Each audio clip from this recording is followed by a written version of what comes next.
still, it's run, it's Oh, going. we're live now. Okay, there, you're live. Yay! Hey everybody, thanks for tuning in. I just definitely want to say thank you for everybody who was on the podcast, listening in, joining in, commenting in last episode. But this actual episode, we're going to continue on from what we started talking about, which was the new 2020, the new norm, and you. But today's guest is not just my brother, but he's also Charles Haskins, who served 22 years in the United States military, the United States Army, and the Marine Corps. Worked on several community-based organizations like Boys and Girls Club, Big Brothers and Sisters, and overall, he's working on just developing a warrior mindset as he's helped several African American officers throughout their careers. I definitely wanted to bring Charles on because I was letting him know prior to this all transpiring, the very first episode, I wanted to set a tone. We had our prestigious guest, Shawnette. Thank you so much if you're out there listening. Come on. But I wanted to think to myself, if we're going to go ahead and keep this up, this momentum, if we're talking about the same thing, how do we plan? How do we strategize? Charles, before I get to any questions for you, Ty, do you want to do introductions? Please definitely go ahead. Okay, guys. So just a quick FYI, we are still trying to become acclimated to this streaming and doing this live thing, and we are using two different platforms. We're using the actual Mothers Unfiltered YouTube page or YouTube channel, and we are also streaming live on my personal Facebook page. So you might see my eyes wandering a lot because I want to make sure that I'm able to gather the information, the comments, and questions from both. Wandering a lot because I want to make sure. All right, all right. With that being said, I wanted to start off just a little recap for 1 second, and then I'm going to ask you your first question. Last week, I spoke about Tulsa, Oklahoma, Black Wall Street. It just so happened that May the 31st, 1921, just in case we forgot again, there were 600 businesses destroyed, 21 churches, 21 restaurants, 30 grocery stores, 2 movie theaters, 6 private airplanes, which I had no idea. Wow. Wow. A hospital, a bank, post office, law offices, and a bus system that we ran. We were our own community. A lot of times when you think about, hey, let's do for ourselves, let's just, grab the bull by the horns and do this. How do we do this? What is your plan of action, Charles? I know that you've been planning, you know how to strategically move from having that prior service. What do you think is the best way for us to plan accordingly so these things won't happen? Well, the first thing that comes into mind with anything, the number one priority is security. And the failure to maintain a security mindset is what is detrimental to a person on the individual level, but on a family level and on a cultural level. So you have to maintain security. Now, what is security? Security is caring for the well-being of protecting yourself, your family, as well as your physical assets. And so when we speak of security, we're talking of security in the name of there's physical security, there's psychological security, and then intellectual security. And all three forms of security go hand in hand. Okay. So it's interesting. I don't know if the guests know, and I could put it out there. You happen to be my brother. And I know, we've shared a lot of the same experiences growing up. One thing mom instilled in me, I remember being a little girl and everybody's running out having big fun, and she would make me memorize always this one statement: the first law of preservation is self.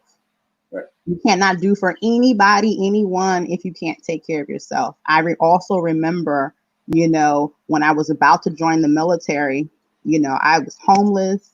living with grandma. She took me in at that moment. And I remember you called me like 4 something in the morning, and you stated to me, you said, you know, how can you do what you're trying to ultimately do? And at that time, I was a survivor of domestic violence. You said, how can you leave an individual? How can you do anything if you can't have the fundamentals, just basic shelter, food, and all these different things? And you said, hey, since you're kind of down and out at this moment, and at that time you were stationed in Hawaii, you said you're in the military. I had 0 resources at that time, and the military definitely put me on my path. But I want to ask you about the whole issue of self-love. It's so important, and a lot of people don't see how this incorporates in what you see right now portraying, you know, in the protests. Because right now we're out in these streets and we're protesting, you see this going on, and then it'll fade down. And then we'll do it again, and we pumping it up, and woo! And, you know, you have that, you know, Black Lives Matter and everything. And we hear this beat, but at the same time, it starts, you said, with us, you know, and loving ourselves, and then portraying that and teaching others. So can you talk a little bit about, you know, self-love and self-care? Well, the first thing that is totally self-destructive towards the African American community, and as well as on the individual level, is not being able to control your own identity. So when you do not have the control of your own identity, it is almost impossible to be able to love yourself. So what is your identity as a person, and what is your identity on a actual cultural level? So on a cultural level, we'll talk about that first. On a cultural level, the identity of African American is fundamentally controlled by others. We were called Negroes, and we accepted that word. We were called colored, and we accepted that. We went back to being Negroes again because that came in vogue, all right? And we accepted that as well. And then somewhere around the 60s, Black. Now, where does all that come from? The number one source of all of destruction when it comes to destroying our self-identity as well as our cultural identity comes actually from the federal government. When you look at any form of paper, it lists everyone of African descent as Black. When you look at the Asian community, they ask you specifically, are you Chinese? Are you Vietnamese? Are you Japanese? Are you Thai? Okay. When you are, if you are, Polynesian, they ask you specifically, where is your cultural anchor? What are you? No, they list all of us, regardless if you're light skinned, dark skinned, you're Black. That's not something we agreed as a people on. That's something that was instilled upon us by people of European descent, people who fundamentally control this country. And so when you don't have control of your own self-identity, you can't have anything else. So the first thing, you have to do, is control your own self-identity. We are people. We are descendants we are people of African descent, or we are people of Africa. All right. We happen to live in the nation known as the United States of America. So a term like African American could therefore be feasible, if you like that term, whatever. All right. But for myself, I personally refer to myself as I am a descendant of Africa. Right. That's my self-identity. Now, where do I go from there? Now, once I control my own self-identity, whatever, all right, my daughter, who happens to be very, very light-skinned, she actually says, I'm African American. Most people there's no way she's African American. No way. She can't be. All right. She says, I'm African American. That's her self-identity, because she understands that by controlling that word, controlling what you call yourself, is a testament of power. Go ahead. I'm sorry. So how do we, as people, as individuals, regain that power? Obviously, that was taken away from us, beaten out of us, raped out of us, burned out of us, hung out of us, papered out of us, financially taken away from us, How do we regain that power over ourselves? Very good question. So there is an actual very simple answer. The accomplishment of that is the hard part. The simple answer is you must develop a warrior's mindset. Ooh. Once you develop a warrior's mindset, the possibilities are endless on what you can achieve. And what is the warrior's mindset? Actually, one quick question. I want to know. No. And it's probably the same thing. What is the warrior's mindset? How do you achieve that? I was about to touch on but I have a little droplet. So the warriors. Okay, sorry. Go ahead. So I was going to say, prior to you answering that, if you could throw this little tidbit in there. When I do public speaking, when in my past, present, whatever the atmosphere and tone is, if I'm talking to the youth, meaning teenagers or young adults, no matter what I'm teaching, can you please add in, how do you teach that warrior's construct, that mindset, if I'm too hungry? I don't want to pay attention to anything you have to say if I haven't eaten. I don't want to do anything of learning or whatever if I'm worried about my mama and the lights are getting cut off. Can you add that in there while you're talking about what the warrior construct is? And then how do you break those barriers for people who are like, really? I really don't want to listen to this. I got bills to pay. Thank you. So what is the warrior mindset? The warrior mindset is, it's a set of psychological and physical skills that allows you to become effective, adaptive, and persistent. So what are the physical and psychological skills? The easiest way to start teaching the warrior's mindset is what we call the push through or the fight through. So I'll give you an example. I was at the range yesterday. There was a person right next to me. And I'm not talking about the range, I'm talking about the actual rifle range. There was a person right next to me who was having a difficulty with a malfunction in his rifle. So the first thing that he did was stop and look towards the range safety officer. And he's like, oh, something's wrong with my rifle. And me and the range safety officer said at the same time, fight through it. All right? Fight through it. So he goes back, whatever, and he fights through, and he clears everything, whatever. And it looked bad on how he cleared. It wasn't a smooth clearing, you know. It wasn't someone who was polished, but he actually fought through it, cleared the jam, and was able to go ahead and execute. So the fight through mentality has to be established. Mm-hmm. Now, for the person who is not interested because they're hungry, fight through it. Got it. Love it. You have no choice. You better fight through it. Because that's what the alternative. So the fight through mentality can be applied to every single aspect of your life. So if I'm hungry, fight through it. If I need to go ahead and get the bills paid, fight through it. If my mother is has a bum hip, fight through it. So that's what we've been pretty much doing throughout history. We've been fighting through it. Right. And through fighting through it, let's say, look at where we're at now.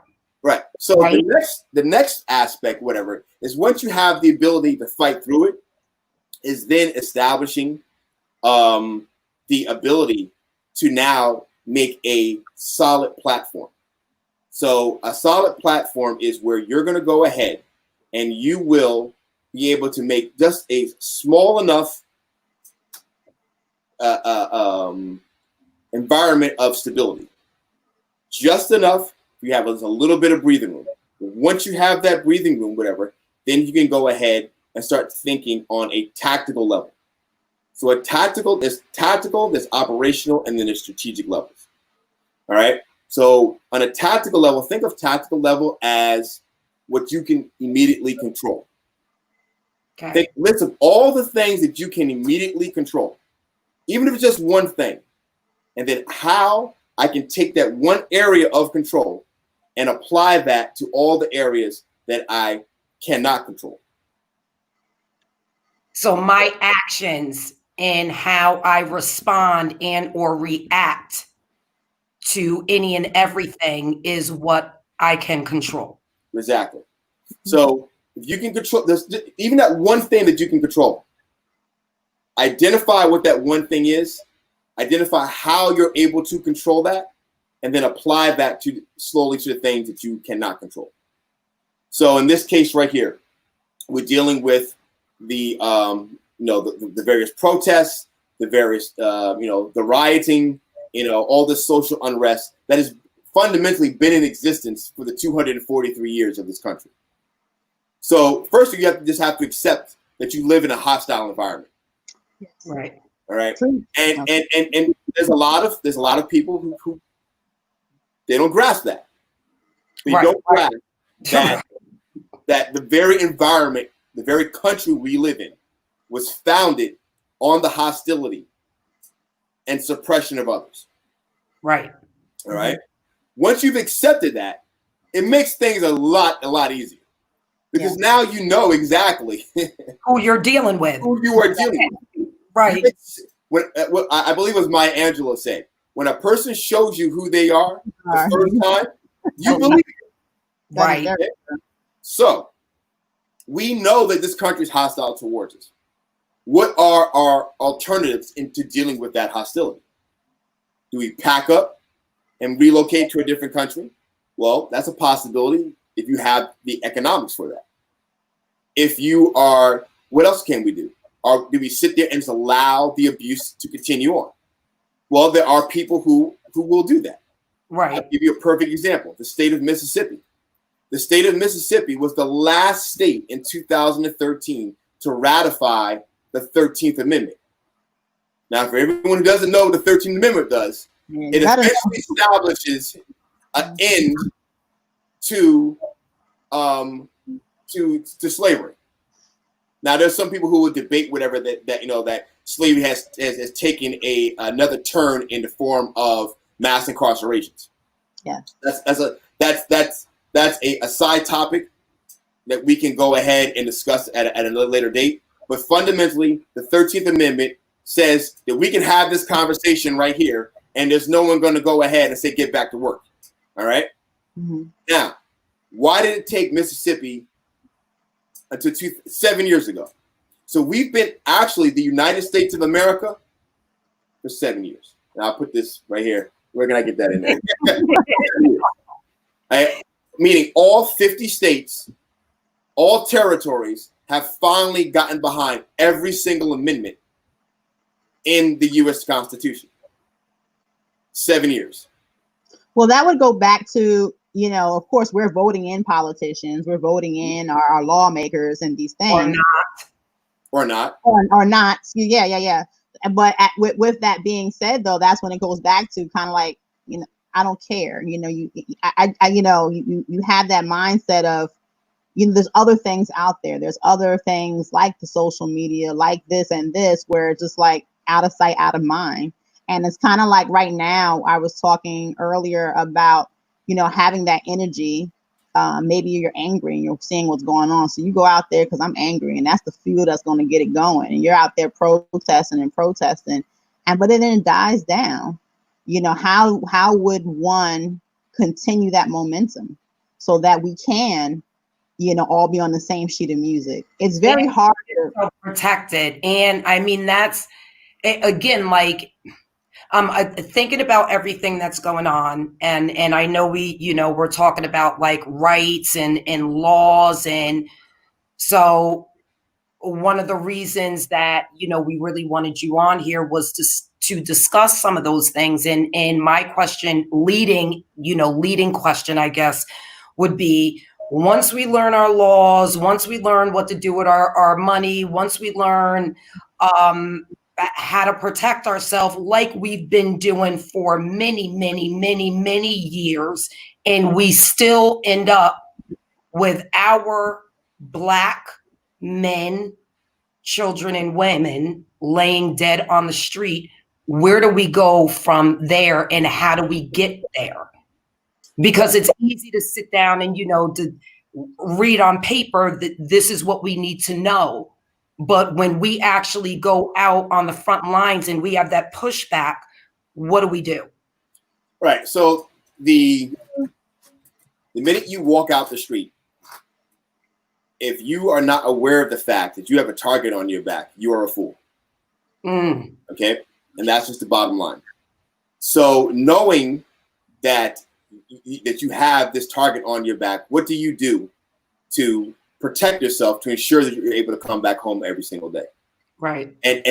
But do so while maintaining your dignity, maintaining your self-respect. That is the key. Because a lot of people will go ahead and put the hat down and cover their eyes, whatever.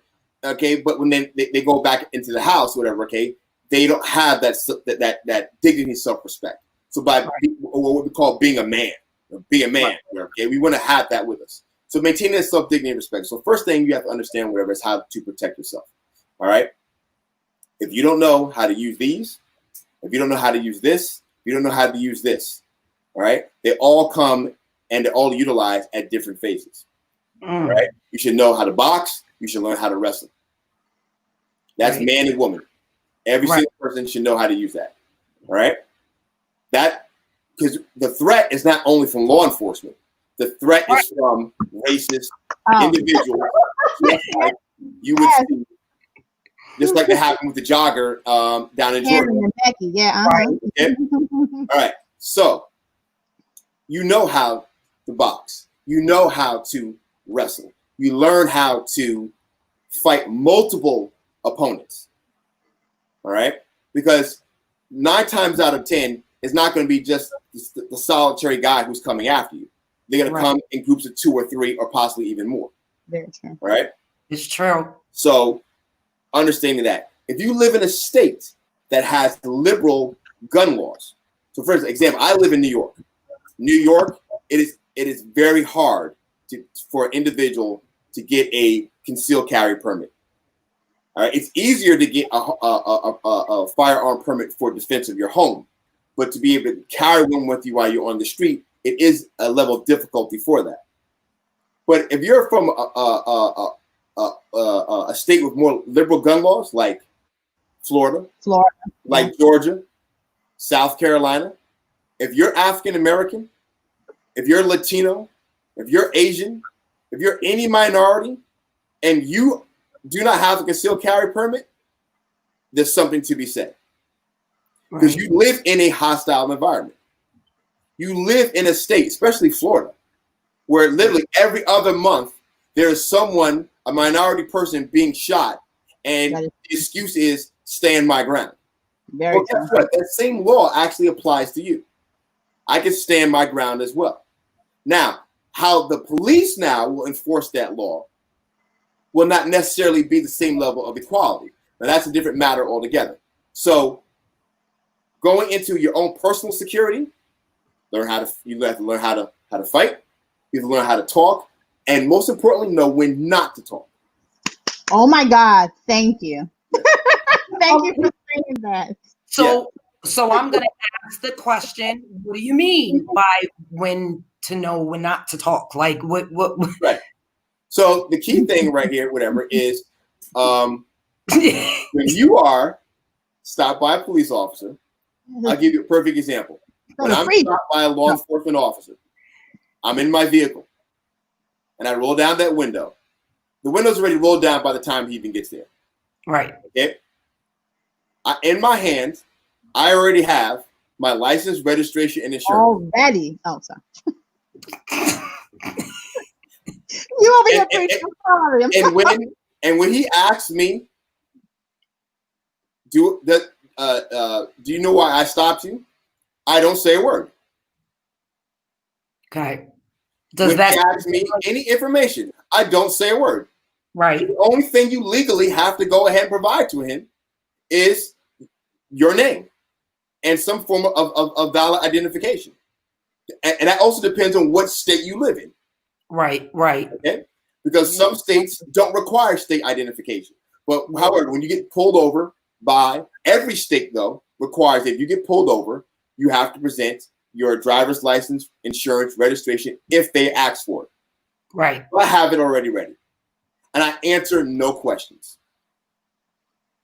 I sit there, stone silent, nothing to be said.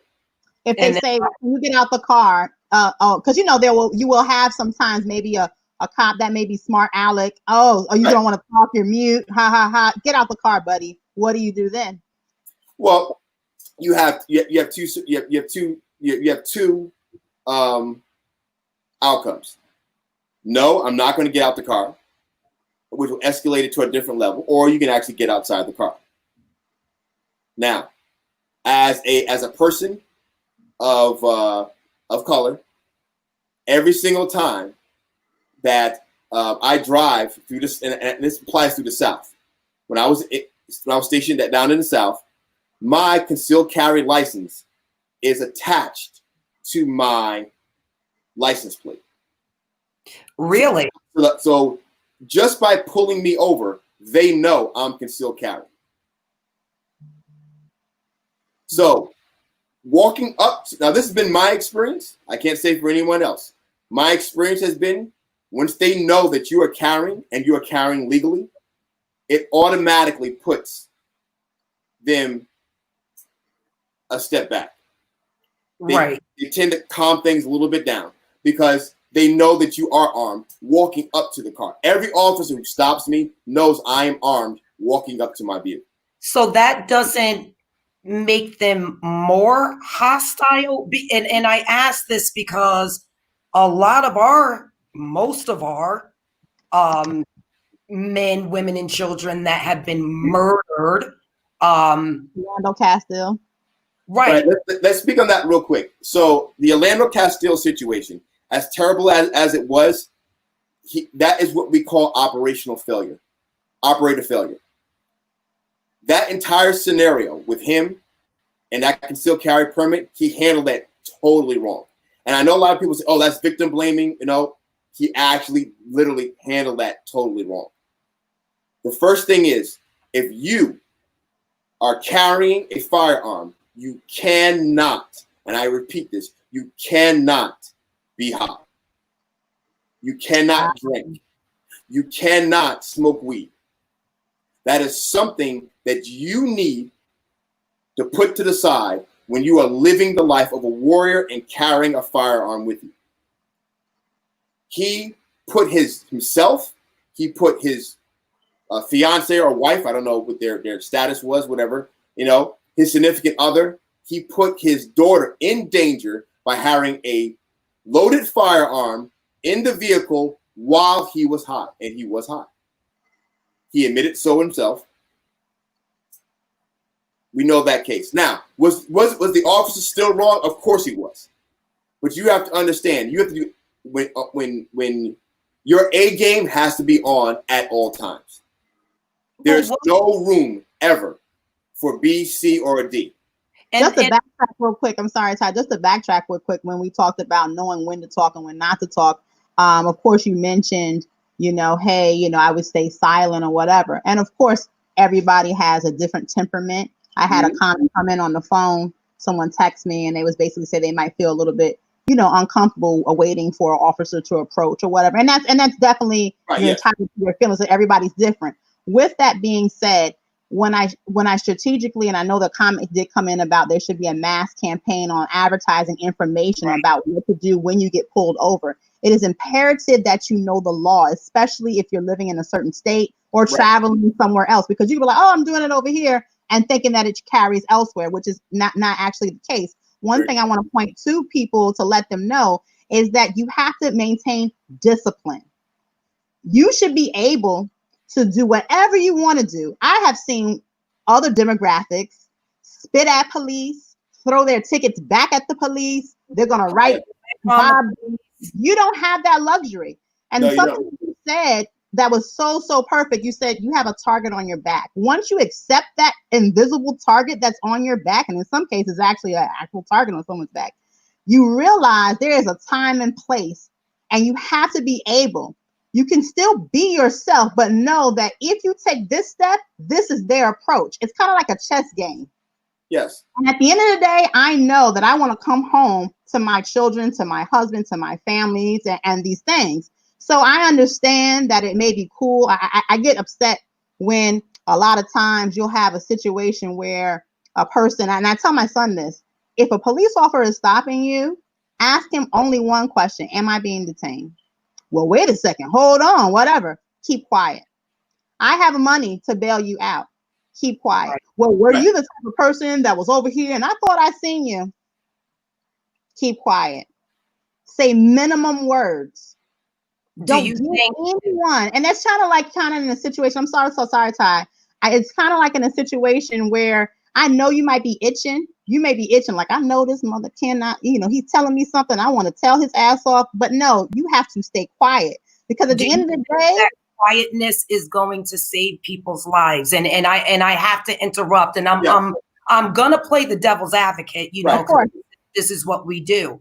Again, when you know the laws, when you are abiding and complying with those same laws that those people put into place for everyone to follow, knowing that people of color have to definitely be a step ahead of the game. Again, where are we at? Is that silence our death? Or is that silence just us being put in jail? And I think that's where we start figuring out where that very fine line of, again, life and death is.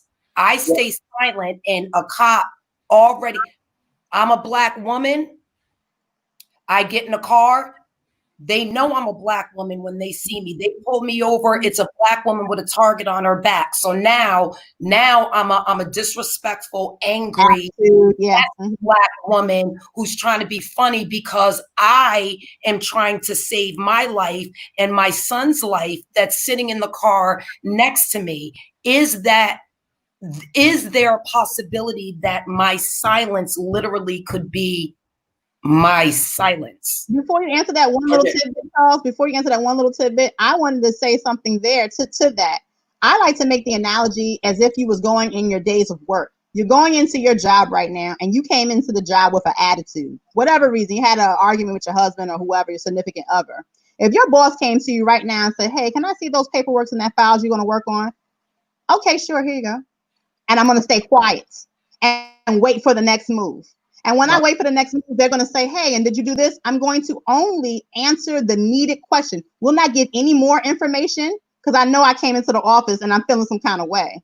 So I think the individual has to be able, I tell the kids, know that spidey sense, have that spidey sense, know when and when not to speak. I know right now that I can say some things and my boss is going to be like, this is going to be your last day working here. Because I done told them and set them straight.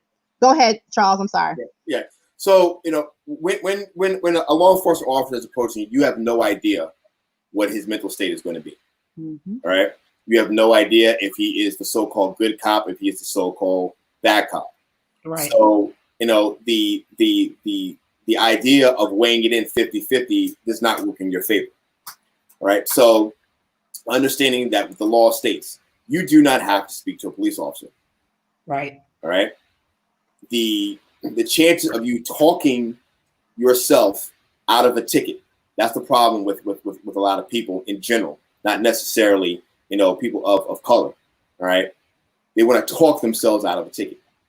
All right. I don't want to get this $400 ticket. All right. Anything in the Miranda rights, it says anything that you say can or will be used against you. Keep your mouth shut. Got it. Okay? If he's going to go ahead, if he is that bad cop, he's going to be the bad cop whether your mouth is closed or whether it's shut. He already has his motive. He already has his intention. He has his intention already set. Okay. Now, the more there's this, yeah, there you go. The more there's that, the more you can amp things up. So you just keep quiet. I have nothing to say. If you're going to get arrested, you just get arrested. And because most likely they were going to arrest you anyway. Like you arrest you anyway. Whatever. Right. I have nothing to say. Right. Whatever the ending result is, most likely that was the main intention. Exactly. Now let's even flip it off of the cops and let's talk about regular civilians. Thank you. What happened? I was saying thank you. I wanted to mention that. Thank you. Okay. And let's talk about regular civilians. who want to police their own communities. What rights do we have as the other civilians in regards to dealing with them? All right. So again, every state is different. All right. So the laws of New York State are fundamentally different from the laws of Florida. So, and the reason why I use those two states that I've lived in for significant amounts of time. So here in New York, if you are a gun owner and you were to shoot a civilian who's aggressing on you, all right, there, even though you can legally own that firearm, let's say it's a legal firearm, you can still go to jail for murder here in New York State and New York City for using a legal firearm to defend yourself against someone else, because the laws here are specifically designed, whatever, to keep gun violence down. All right. Okay. So you would literally have to be able to say, the guy came at me with a huge butcher knife. He was stabbing so and so and so. He tried to stab me, and then I had to shoot him. Okay. It has to be such mitigating circumstances here in New York. Florida is the exact opposite. Opposite. All right. Okay. I had a home invasion in Florida. As you see, I'm still here. Yay. And we'll be mad at that. That outcome came out favorable for me and not favorable for the other person. Right. So again, you have to know the laws of your specific state. To add to that, so you have, of course, you mentioned Florida. I'm here in Florida. Zimmerman, the incident with Trayvon Martin and Zimmerman, wanting to be that hero, I guess, make a civil arrest, on a citizen's arrest. That wasn't too far from where I live. Right. Yes. What do you do? What advice would you give for that individual walking that dog, minding their business, but they just look like a bad guy? You got that hat on, Charles. Right. So the incident with the whole thing with Trayvon Martin, as sad as it was, it should never have come to that. The number one thing was, Trayvon should not have engaged. He should have went home. That's what I would have told, my 17-year-old if he was out that late at night. I seriously doubt I would allow my 17-year-old to be out that late at night to begin with. But if he was, bring your ass straight home. Okay. There was no reason for Trayvon to go ahead and actually have words with this guy. Okay. Because technically speaking, I know a lot of people don't want to hear this. Technically speaking, Zimmerman wasn't doing anything illegal at that time. Okay. Wait. Right. Whoa. Yeah, Okay. and that gets a lot of people. They just don't understand it. All right. So I can legally help me yes. me understand Yes. this. I can. Okay. So again, I can actually follow somebody. This is just the state of Florida. State of Florida. Even here in New York, I can actually follow somebody, and as long as I don't say nothing to them, as long as I am not touching them, that's perfectly legal. With a gun. He did not have a gun with him at that time. His gun was he retrieved his gun from his car. That is the point of contention when it comes to the legality of the situation. So you think that, or what okay, so what I hear you saying is this 17-year-old boy who was visiting or, leaving wherever he was coming from was in the wrong because he was out late at night and someone. Well, I didn't say he was wrong. I said. That's why I said, let me repeat back to you what I think I'm hearing you say, because I need clarification. Right. That he should not have been out there at that time, and Zimmerman, because Trayvon was out there late, is okayed for doing what he did because that's not what I said. So here's the key. Okay? A lot of people, they don't understand law. The law states Zimmerman did nothing wrong. in following Trayvon. That is the truth. Right. I can legally walk behind you in the street, follow you wherever you go, and as long as I am not touching you, harassing you, assaulting you, whatever, that is 100% legal. Oh, okay, so we have Liz Carter that's saying Trayvon was shot dead at 7:25 p.m. Okay, regardless of the fact, whatever, he was shot at 7:25, whatever. Okay, my son would not be walking the streets by himself. So let me intervene real quick. So I have a 19-year-old. I have a 19-year-old son, and it was mentioned, regardless if it was late night, because on the weekends I allow him to stay out. On Friday and Saturday he has to be back in the house by 2 because that's when I'm closing my door. And through Sunday to Thursday he has to be in the house by 12. With that being said, regardless if he's walking, jogging, because he does like to exercise and takes long runs, and things, I will tell him, do not engage with anybody that is approaching you. So just to give the audience clarity. Right. Has very, very loose laws. Once again, if he is following somebody, if a bad guy is following you, they can bring your ass home. Yeah, should they be doing it? No. At that time frame, and it's terrible. It's terrible that a young man got killed and will never be able to live and be with his family again. But what I think he's saying is, I guess you wish, or maybe if that was your son, or not even that, because kids are going to be kids. Hey, you messing with me? You talking to me? I see you following me. I mean, this, that, and the third. And then now they're approaching the individual, which is giving that person the leeway. Oh, look, you look like a threat to me. Let me go get my gun. Let me go ahead and do what I need to do. And that's where I think education is so key. And we have to, at birth, a lot of times, especially for my oldest two, I guess I waited until maybe middle school. And then now that they're adults, okay, I'm putting this knowledge into their head. But especially my little one that I have now, I'm already teaching and learning. Don't engage with the bad guy. Stay away, bad guy. I'm just constantly saying that. Like I said, at the end of the day, regardless of who you encounter, I find out that you're following me, I do have a right to say, hey, you jerk, back up, away from me, this, that, and the third. You should be able to walk, talk, run, skip, hop, anywhere. But I wanted to say this because, and of course we'll hit one of the comments up first. But if you can talk about, you're sitting in your house minding your damn business and the cops come in and shoot your ass. Like, wow. Like that has nothing to do with anything.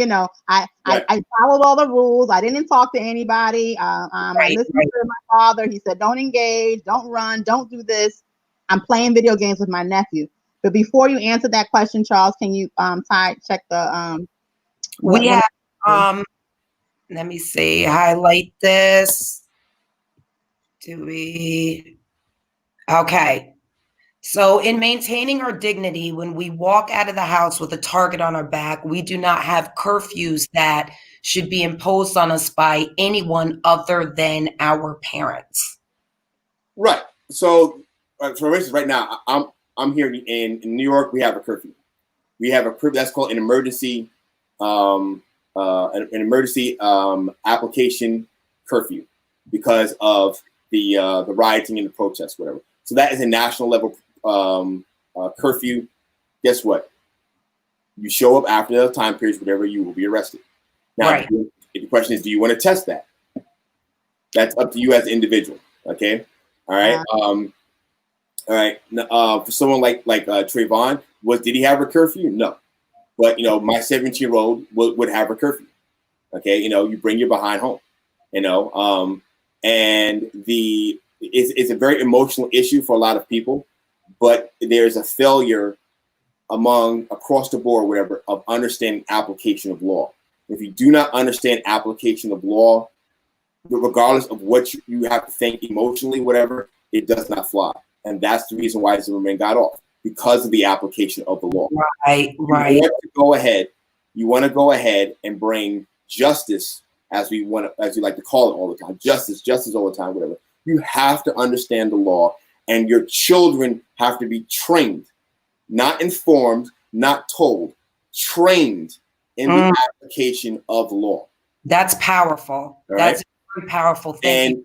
And that is why, you know, when people talk to me about the whole Trayvon Martin thing, there was a failure by his parents in training him by application of law and how to stay alive with the laws in the state that you live in. Because until those laws are changed, until those laws are overturned, okay, you will always lose the engagement. Right. Okay?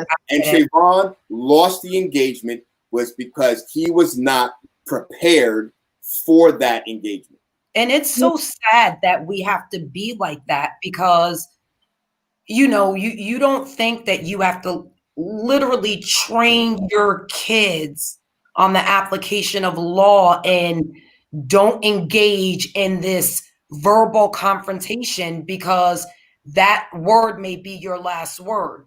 Don't go to these neighborhoods at this time, or don't do this, or again, don't. And it's not even just about the law, but just how we have to train our people of color, our young kids, on how to always dot the I's and cross the T's, because their life is always in danger, regardless of what they and we do. And Ty, that's why I always say to my kids, and this is something that I mean, this is like a mantra in the house. If you realize that the system was not made for you to begin with, you know, then you would know that, guess what? Let me learn their laws. Let me study how they are. And when they make their move, like I said, it's kind of like a chess match. They make their move, I'm gonna make this move, you know? So I do have children. I do have a Black son and I have 2 daughters. And with that being said, I want to keep my children alive.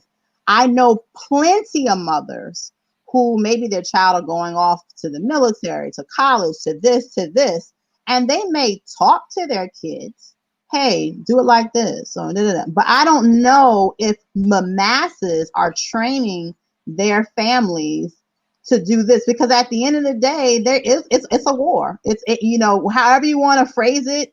Right. So what needs to happen? Okay, so in China, during the Chinese Civil War, you had essentially the nationalists versus the communists. The communists ended up winning, and the nationalists fled to Taiwan. Okay, now you have communist China. They underwent what was known as a cultural revolution. That cultural revolution went way too far, but essentially what it did was that they identified aspects within their own culture that made them vulnerable to being attacked and manipulated by outsiders. And that's what has to happen within the African American community specifically, as well as on a larger global level. Because you got to remember, this is a global world. This is a global thing we're dealing with. Right. Absolutely. Right. So that cultural revolution, that cultural mindset of African Americans has to change. Okay. To understanding whatever, that we live in a hostile environment. We must be prepared to deal with the hostile environment that we live in, accept it for what it is, fight against what it is, to make what we want come into materialization. Right. Okay? So one of the things, whatever, when it comes to this warrior mindset, whatever, is I'm going to read a quote from Sun Tzu.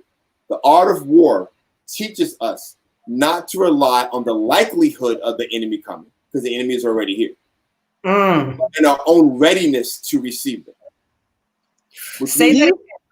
Okay, so the art of war teaches us not to rely not on the likelihood of the enemy coming, but on our own readiness to receive them.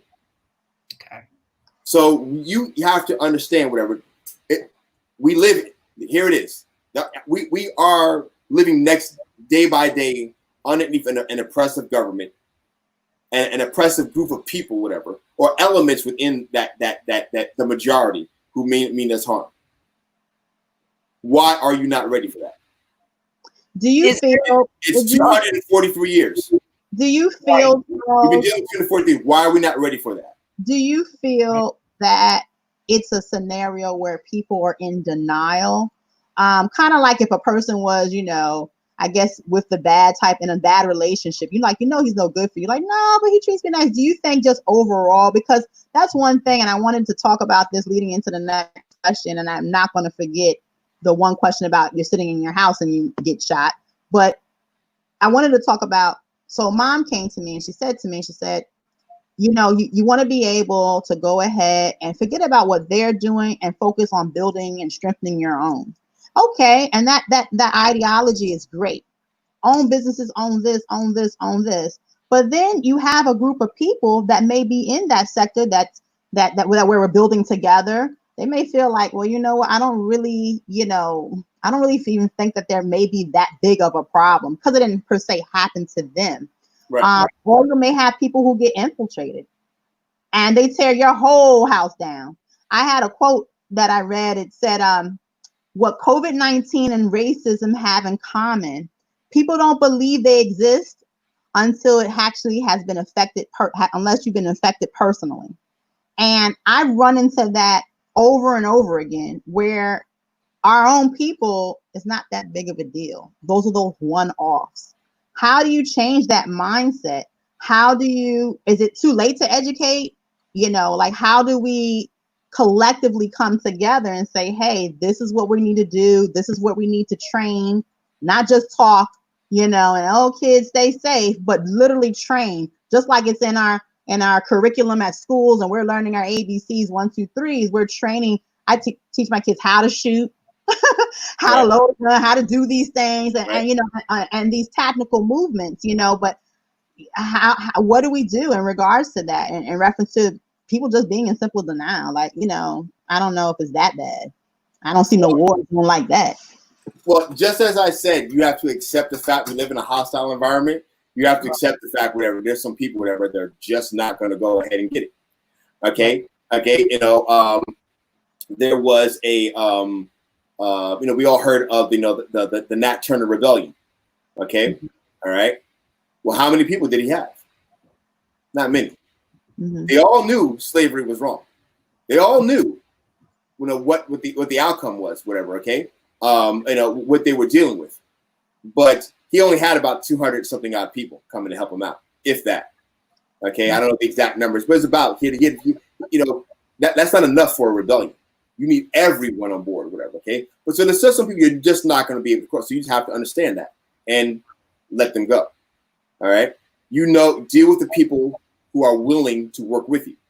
And now on the side of infiltration, listen, if the United States government can be infiltrated by the Russians, by China, there's no one in this world who's safe from infiltration. Okay. Somebody will spill the beans. That's something you have to deal with. So one of the biggest keys, whatever, okay, is don't have anything that can be infiltrated on. Okay. And what I mean by that is you can have your organizations, okay, but your agenda is there for everyone. There's no secret this, no secret that. Right. Okay? I mean, okay, I have a deep respect for the movement of the Black Panthers. But guess what? Within the Black Panther organization, you had people with their own separate agendas, their own little side hustles within the movement. You still had drug dealers within the movement. Now, no one wants to hear about this type of stuff. We always want to hear about the positivity of the movement, whatever, okay, and what they were trying to do, whatever, okay. But you did have these members who became part of the movement, whatever, okay. They got brought in, whatever. There was a former pimp who became a part of the movement, who sold out the cops. He was an informant. All right. And so what he did was that he told people about Fred Hamilton, where Fred Hamilton lived at, which eventually led to the big shootout that caused Fred Hamilton to die. All right. Fred Hamilton's own bodyguard was an informant. All right. But these individuals, they're gonna come. Right. And so that's just something you just have to understand. There's always going to be infiltration. There's always be someone that's going to tear you apart, and you're always going to be dealing with people, whatever, who agree with partially of what you're doing, whatever, but they think that your way may be too extreme. Right. So their commitment to whatever movement you're trying to do, whatever, only goes so far. Sure. And it makes me think about what's going on now with the movement that we have. You have the movement of we want to live and our lives matter. And then you have the actual movement of Black Lives Matter. So you have some folks that say that they don't agree with that. And then you have others that ride that train. Right. You have the all lives matter. You have the group that even says white lives matter. Right. Blue lives matter. The whole 9 yards. Yeah. The first thing we need to do, we need to stop caring what other people think. Okay. That's a key factor. Whatever. Stop caring what they are doing. You spend more time caring about them than the actual energy you put into your actual movement. Very true. Okay. Are you all right? Yeah. So when you develop any type of organization, okay, develop your organization, but just like you have cybersecurity, right? So you have your business, right? In your business, you hire an IT section, and within that IT section, you have your cybersecurity specialist, right? Right. Same thing goes with any type of organization that you have, whatever. You have your security elements. That's there to protect the overall organization, okay? And that includes legal protection, legal staff, or paralegal staff, people who have connections within the actual judiciary. Okay? Right. That's one of the reasons why a lot of Panthers, when they did go to jail, not all of them, there were some that received severe sentences, whatever. But a lot of Panthers actually did. They had a lot of legal support, a lot of big time names. William Kunstler was one of the big names, okay, who actually came to the defense of the Black Panthers. So, because they had that understanding, you have to have this legal support structure within your organization as well. Then you also have to have your physical security as well. Why are your leaders being assassinated, and a lot of them being assassinated by themselves? Right. They should not be by themselves. Right. That's a failure on your organization to protect these people. Okay. All right. So you can't do nothing. For example, Martin Luther King was shot by a sniper. These extreme circumstances, whatever, they want to get you, they're going to get you, whatever. Okay? Right. But the young Black man in Mississippi who was a member of Black Lives Matter, who was lynched 2 years ago. I remember that. That should never have happened. And it should never have happened because the actual movement itself should have understood that he was a high-profile person and that he needs to be protected. Right. He should have had security with him. Let me ask you this question, my last question for you. So you talked about protection, self-love, claiming your own identity and these things. What about, and like I said, you have these things you're working on and you're teaching, you're training your family, but you are in your house minding your business, and then boom, something happens where you are shot down. Did right there, and then and you keep hearing about these same scenarios now. It's not you always hear one off, oh man, that was tragic. But now it keeps popping up like, oh, I thought you was the guy. Oh, that my bad. That happened. That was a couple of houses down. I didn't mean to shoot you. What do you do in reference to those scenarios? Because now it's like, okay, I know how to protect myself when I'm going running. I remember talking to you like, hey, if you got to carry something with you while you're out there running, I guess what? You're going to carry it. But what about your house? You're just kind of put your feet up and you're in your house. What do you do for protection there? Right. So we live in a day and age where there are cameras everywhere. When you drive down the street, there's 9 times out of 10 there's a camera on the stoplight. Yes. When you walk down the street, there are cameras everywhere. Why don't you have a camera outside your own home? It's for your protection. Maybe can't afford it. Number one. Well, I totally disagree. There's Okay. always that everyone can afford a security camera. Enlighten. It depends on what your resolve is to get that security camera. If I have to go ahead and collect 5-cent cans, okay, if that's what I have to do to get a security camera to ensure that I know who's outside my apartment or a motion light outside my house, all right, it can be done. This is I forget that I'm talking to a military person who Exactly. you're gonna make it happen. I'm going to make it happen. Exactly. So Okay. I have to remember. I come from obviously a different background, so I'm going to say those things. Well, I can't afford it. I know I can't always afford a video camera. I can't afford this. I can't. Again, so there's been times where I didn't even know how I was going to eat, how I was going to put gas in my car, how I was going to do whatever. But again, that military warrior, calculated, tactical mindset that you've been trained to have, Right. we don't all have that. So, and that's what I'm saying, whatever, okay? Right. It needs to be, that's why I brought up the issue with the actual, with the Chinese Cultural Revolution. right. There has to be a cultural revolution within Got it. in Well, and the to larger interject, African American culture. just to interject, Yes, one, you have to realize that there is a problem. right. 2, you have to accept it.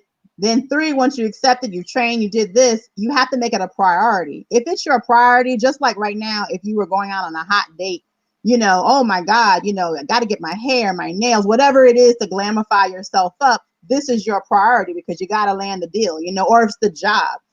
At the end of the day, if it's truly, I would say this, if it's truly something that you truly believe that there's a target on me and my family, and I have to protect what's mine, it's going to happen. It's interesting because at the end of the day, talking to individuals, they say, oh, I don't have.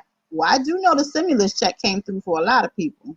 Now, of course, I don't know everybody's pockets and what they paid and this, that, and the third. But at the end of the day, I do know overall, if we can say, hey, I need to save up money for that vacation. If I can save up money for the picnic or whatever the case may be, you got to put that my nails or that bag or shoes. Right. You got to make it a priority. Right. It's when you go to basic training in the Army or Marine Corps or any of the branches of service, whatever. Okay. One of the first things they always teach you, whatever, is security. Now, when we think of security, we think of, the guy marching back and forth with a rifle. There's more to security than that. Okay. Your food is security. Right. Okay. Your shelter, that's security. Your clothing, that's security. Right. All these things are security. These are not the reason why we wear. Why do we wear clothing? Because I was told I have to. Right. Right. Well, okay. Mom would, you're not asking. clothes on. But the real reason why we wear clothing, whatever, is to protect us from the elements. It's a form of security from the elements. Okay, Right. We're not like animals who have thick skin. We're not like an armadillo with a shell, whatever. Okay, our skin can easily be penetrated, so we put on layers to protect us from bruises and bumps. That's security. So once you accept that a lot of the things that you do already are security-driven needs to begin with, Already embedded in you. it's already embedded in you. It's easier to adapt the mindset of security in all aspects of your life. But I love this. Again, me not coming from a military background and not having that mindset on how to protect ourselves, you don't really think above and beyond the basic. Right. Because we're not trained to think that way. So I really do appreciate all the information and everything that you've shared, because it makes me go back and think about it. Look, I was a heavy cigarette smoker. I smoked a pack of cigarettes a day. So cigarettes costing between 10, depending if you go to New York City, it could be 13, 14, up to $15 that you're paying for a pack. I was buying a pack every day.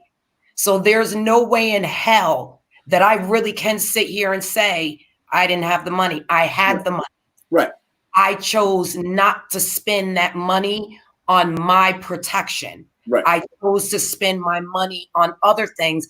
But again, I'm not thinking that I need to protect myself in that way. Right. And that's the key right here, you know. So, like as I said, this country's been around for 243 years. From its very inception, it's been hostile towards us. Right. The Revolutionary War, 10% of Washington's army was composed of African Americans and African American freemen, fighters, not laborers, not slaves, fighters. These are people that were trained. There's a picture in the Naval Warfare Museum of black soldiers dressed with the crazy, hats and the big old muskets, whatever. Okay, in Washington's army, it's a known fact that we fought in the Revolutionary War as well. Why did we have another 89 years of slavery after of inherited slavery from the colonial system? Why was there another 99 years of segregation? Why did we have to wait until 2013 for Mississippi to ratify the 13th Amendment? Right. So we have to accept the fact we live in a hostile environment and prepare to deal with not only surviving but thriving and eventually becoming on equal footing with the people who mean us hostility. I think only then, I'm gonna say one thing. Only then will you be respected. No, I totally agree. I wanted to say that at the end of the day, it all comes down, and I don't know, maybe I'm poor choice of words. It's self-love. I was talking about that earlier, because if you truly in the true sense of loving yourself, you open up your awareness to what's going on. And you're saying, hey, wait a second, the food that I'm eating, that's not right. This other stuff that I'm doing, that's not right. And you kind of put it all together. I know the term goes down a lot, the woke community, but in actuality, you are awakening something, because right now you're kind of living in your bubble and I'm drinking my latte, Starbucks is great. And then all of a sudden you start thinking, wait a second, what the hell is really going on here? I know I had a conversation with you one time, Charles, and I was saying, like, I'm at the point where I'm like frustrated. Like I'm mad. I'm tired of talking or passing a book to somebody and say, hey, can you read chapter 3? Did you know this? And I'm like, why is nobody else doing what I'm doing? Like, wait a second. I mean, what's happening here? Like, why do I have to convince you that this system wasn't made for you? Like, why do I have to, like, what? Don't you care about your livelihood, your lineage? Like, I understand we want that kumbaya, but that's not what's happening. What's going on, people? Well, again, that falls back to what I said earlier. You have to not only do you have to accept that you live in a hostile environment and prepare for that, you also have to accept the fact that the people of your own skin complexion will not be on board. Right. Okay, and there's nothing you can do about it. Whatever. Okay, you have to practice that form of detachment, where okay, all right, you know what, got it, all right, and just move on. Right. Okay. Right. Because I'm a big student of history. This exact same thing we're going through right now occurred in France, the French Revolution. People were rioting in the street. Now, their pressing needs were a lot more dire than ours right now. They were literally fighting over daily survival, for food. There's no food coming in. Okay, right. And so now you're at the point, where you're literally starving, whatever. Okay, it's easier for things to take root. But very, very similar. There was still some people, whatever, who you had to go above and beyond to encourage them to participate in their own self-preservation. That's crazy. Right. All right. And again, those people, whatever, you have to accept it. You just can't help it. And Right. I don't want to do a hard stop. Right. It's 9:10. I don't know if any of our listeners have any questions before we start closing this up. And Charles, oh my goodness, thank you for your time, your knowledge, your experience, just everything. If you could leave us with one thing, what would you leave us with today in regards to this conversation? I would say train, prepare, organize. Thank you. Those are the three things. Those need to be your everyday mantra. What am I doing today to train? What am I doing today to prepare? What am I doing today to organize? Not only for my self-preservation, but for my self-advancement. Love it. That should be on a coffee mug. Train, prepare, organize. Kia, I don't know if you have anything that you want to leave our listeners with. I want to say again, thank you, Mr. Charles Haskins, for coming on Mothers Unfiltered and being an unfiltered father. Yes. Yes. A little one to take care of. So cute. But Kia, you want to close us out? I just wanted to say once again, thank you for taking this time and this journey with us. I know this is our second podcast. I want to continue this conversation to next Sunday. We're just kind of wrapping it up with a healing transitioning because healing is definitely needed. Everybody believes in all different types of things, but just making that peace and that healing is very needed, just in an overall equation. Thank you so much. It's interesting because I've lived with you most of my life as a youngin. So we've trained, and even when we were little, we trained about zombies, so we were always ready, we don't play that game. Yeah. But thank you once again, because at the end of the day, I always wanted just to put the message out there. If I was able just to help one person with this podcast to say, you know what, let me pick up a book and let me see what's going on, that means the world to me, and that one person can pay it forward. So thank you so much for doing what you do. Yes, thank you so much. All righty. Bye, guys. Guys, till next time. Tune in next week at 8, Mothers Unfiltered, when we go live. We love you. Bye.